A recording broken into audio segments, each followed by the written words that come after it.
Dr. Eleanor Wright was a force to be reckoned with in the world of child psychology. Her intelligence was striking. Her understanding of the human mind, especially young minds, was unparalleled. Awards lined her office shelves.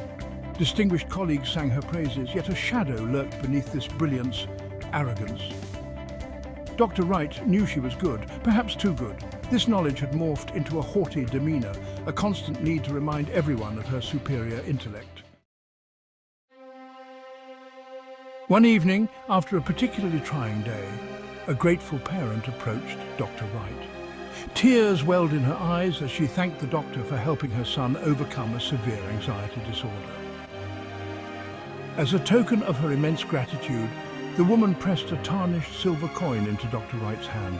"It's a family heirloom," she whispered, "said to grant wishes. I know it seems silly, but it's the least I can offer."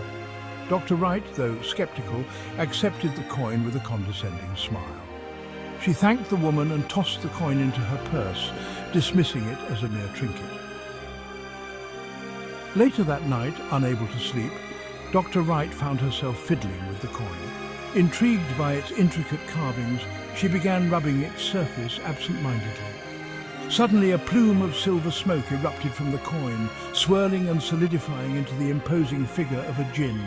The djinn, its voice a low rumble, declared, "You have summoned me, holder of the silver wish. Speak your desire, and it shall be granted." Dr. Wright, though initially stunned into silence, quickly regained her composure. Her mind, always working at lightning speed, saw an opportunity in this fantastical situation. "I wish to be the greatest child psychologist the world has ever known," she declared, her voice firm and unwavering. The djinn, its expression unreadable, simply nodded. "So be it," it intoned, and with another puff of smoke, it vanished, leaving Dr. Wright alone with her wish. At first, nothing seemed to change. Dr. Wright chuckled to herself, dismissing the encounter as a stress-induced hallucination. She went about her usual routine, but something felt different. Her clothes felt loose, her furniture seemed enormous, and her reflection in the mirror, it was the face of a 7-year-old girl staring back at her. Panic surged through her as she realized the djinn's wish had come true, but not as she'd intended. She retained all her vast knowledge, her sharp intellect, but she was trapped in the body of a child. The next morning, Dr. Wright, now little Eleanor, faced the daunting task of navigating her new reality. Her once perfectly ordered world was now a chaotic jungle of giant furniture and unmanageable clothes. The simple act of getting dressed became a Herculean effort. When she finally managed to leave her apartment, she was met with stares and confused whispers. People who once hung on her every word now patted her head and spoke in condescending baby talk. Determined to salvage her career, Eleanor decided to go to her office. However, upon arriving, she was barred entry by the security guard, who assumed she was a lost child. Desperate, Eleanor tried to explain who she was, but her 7-year-old voice and appearance only made her sound like a delusional child. Dejected and defeated, Eleanor returned home. Her once sharp mind, now clouded with frustration and fear, struggled to find a solution. She realized that her arrogant demeanor and condescending tone, once barely tolerated due to her expertise, were now completely unacceptable coming from a child. People no longer saw her as the brilliant Dr. Wright, but as a confused little girl. Eleanor spent the next few days in a daze. Her apartment, once a sanctuary of intellectual pursuit, felt more like a prison. She missed her work, her colleagues, the intellectual stimulation that had been her lifeblood. But most of all, she missed the respect and admiration she had once commanded. She realized that she had taken her gifts for granted, using them to elevate herself above others instead of using them to help. One day, while watching cartoons, Eleanor had an epiphany. She had been so focused on being the greatest that she had forgotten the true essence of her profession, empathy. She had viewed her patients as puzzles to be solved, not as individuals with feelings and vulnerabilities.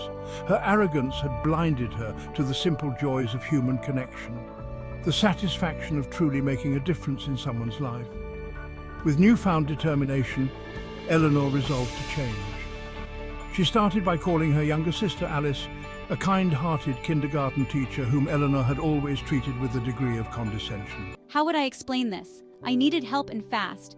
I decided to call my sister Alice, but would Alice believe me?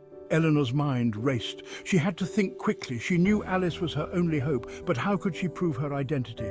She decided to use her knowledge and memories to convince Alice. This was going to be tough. I picked up the phone with tiny hands. I dialed Alice's number, feeling nervous. When Alice answered, I quickly explained my situation. Alice, it's me, Eleanor. Something incredible has happened. I'm a child again. Alice laughed, thinking it was a prank. Please, you have to believe me. Alice was skeptical, but Eleanor was persistent. She shared personal stories and secrets only they knew. Slowly, Alice started to listen. Eleanor's voice, though young, was filled with wisdom and emotion. She described their childhood memories vividly. I still had doubts. This was unbelievable. But Eleanor continued, recounting their parents' anniversary and other intimate details. She knew it would take more to convince Alice fully. She suggested they meet in person. Alice hesitated but finally agreed.